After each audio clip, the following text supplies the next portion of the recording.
हारून खान का पटवारी फसल क्रीम लुंगी बनवेंदा पे इवें मेरे कदा लग जान थोड़े इलाके च लग जान जिवें अज पुरसकून मेला गुजरदा पे शाला इवें मेरे गुजरन रंदे ते लोग यो जावन मेरे दे दिला में ओए मारो जा फरते कुत्ते दे बच्चे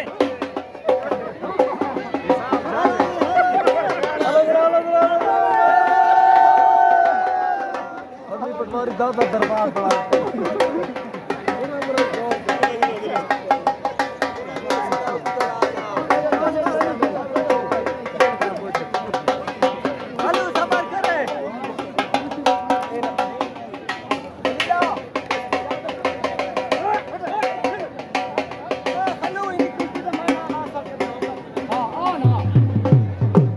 पहले वो आवाज